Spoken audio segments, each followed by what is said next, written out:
Pour faire simple, l'idée principale de départ est de comprendre qu'il ne s'agit aucunement de chercher ni à sauver ni même à changer le monde,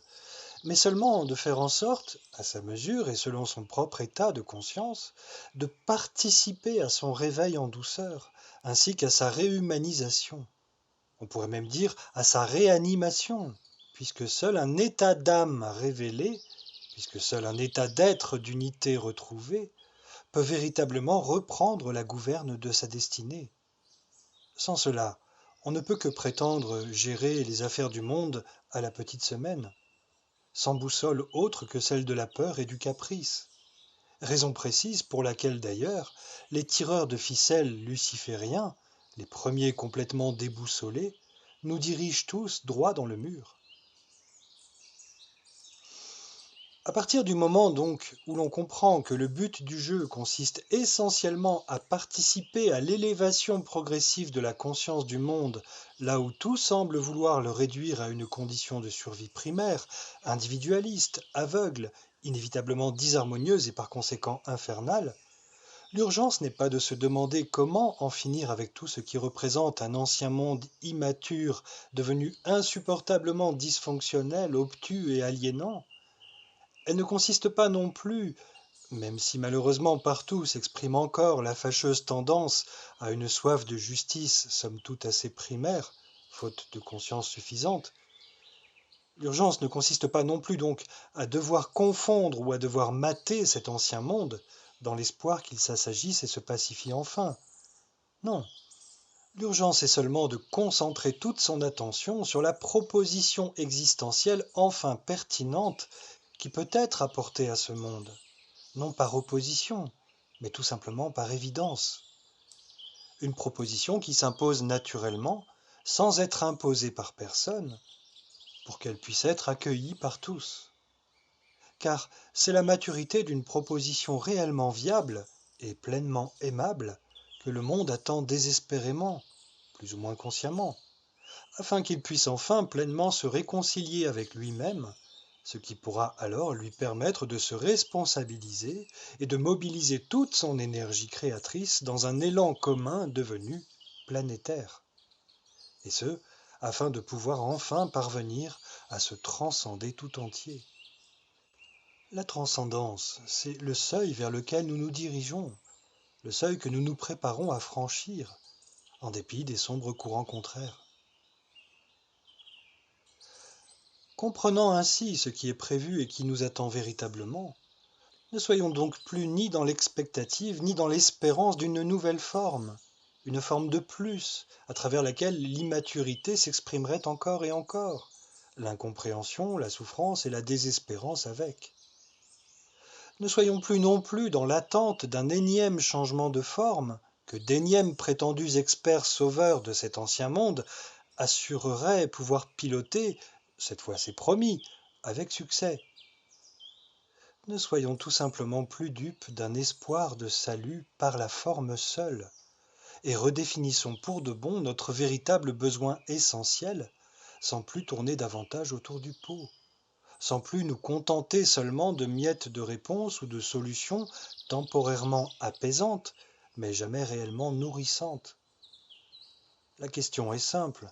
De quoi avons-nous besoin essentiellement pour vivre enfin une expérience terrestre profondément épanouie, profondément harmonieuse, juste et paisible? Ne plus supporter les conditions injustes de l'ancien monde et vouloir s'en extraire au plus vite est une chose absolument compréhensible. Mais envisager une révolution dans le but d'en finir avec lui, jusqu'à l'anéantir, sans pour autant envisager clairement des pistes d'émancipation et d'épanouissement, véritablement constructives et surtout viables,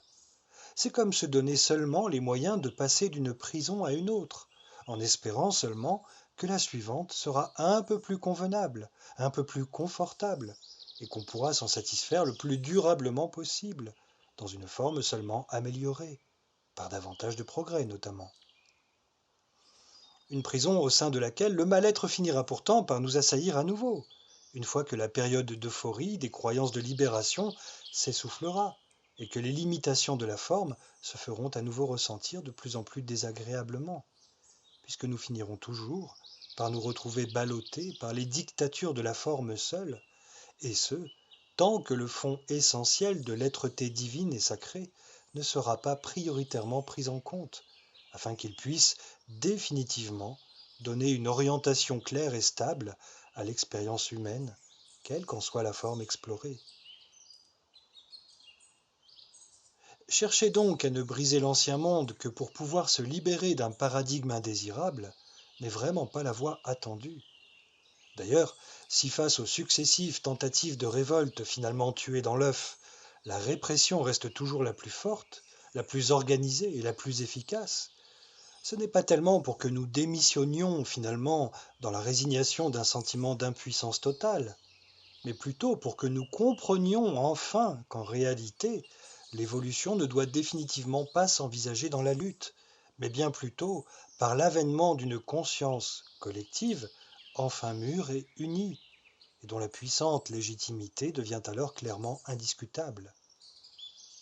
Une conscience d'unité qui dépasse enfin de loin la dualité,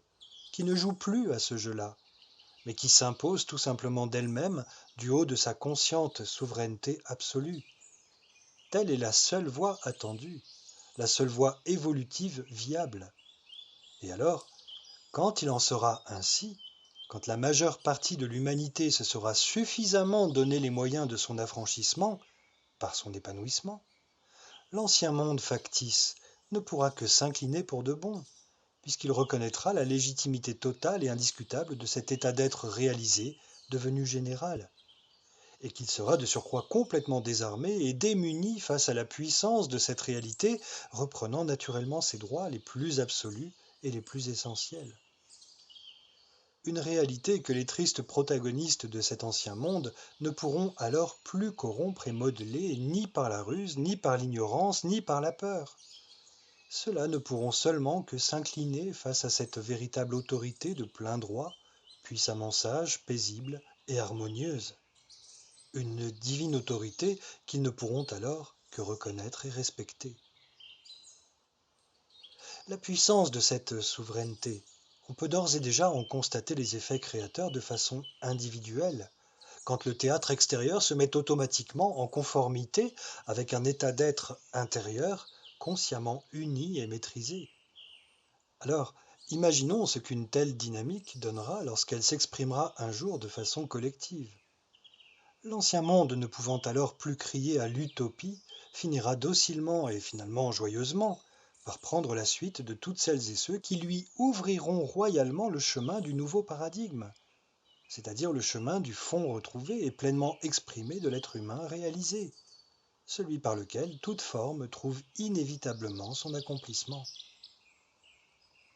On se rendra compte alors, par exemple, à quel point l'exploration des domaines technologiques n'aura jamais été qu'un divertissement créatif passager résultant de notre curiosité à manifester des formes particulières, mais qu'en aucun cas,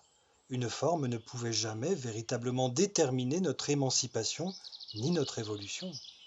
puisque la forme ne peut être tout au plus qu'un miroir à travers lequel la capacité nous est donnée de pouvoir y surprendre notre profondeur et notre essence.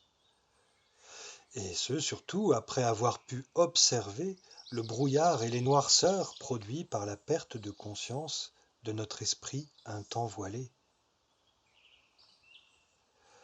Quoi qu'il en soit, soyons bien conscients que toute cette incroyable aventure n'aura jamais été qu'un jeu de révélation que nous avions nous-mêmes choisi de définir ainsi, pour la découverte, pour le défi, mais que, dans l'absolu, nous possédons toujours la capacité de rester libres,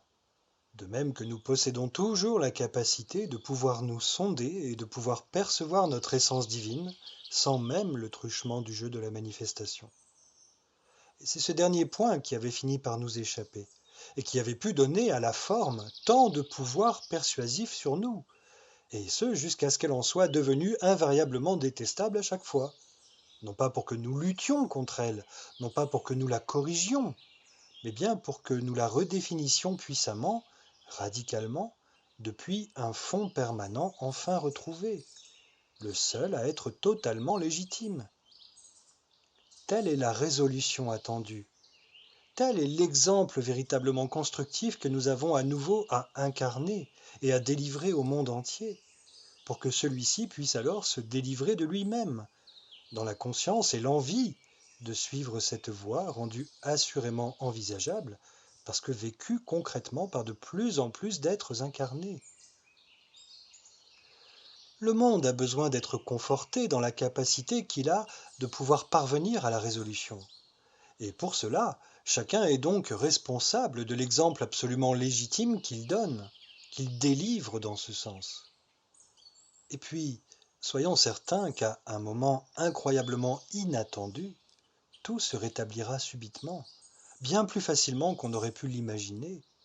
précisément à partir du moment où plus rien ne pourra stopper la puissance déliée du courant collectif des consciences libérées.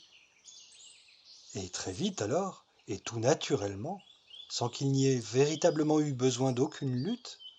l'illégitimité de la fausse réalité de l'ancien monde ne deviendra guère plus qu'un mauvais souvenir, dès lors que l'évidente légitimité de l'essence véritable révélée en chacun reprendra pleinement sa place en ce monde, comme ce fut déjà le cas dans des temps où l'esprit de l'homme n'était ni voilé, ni brouillé.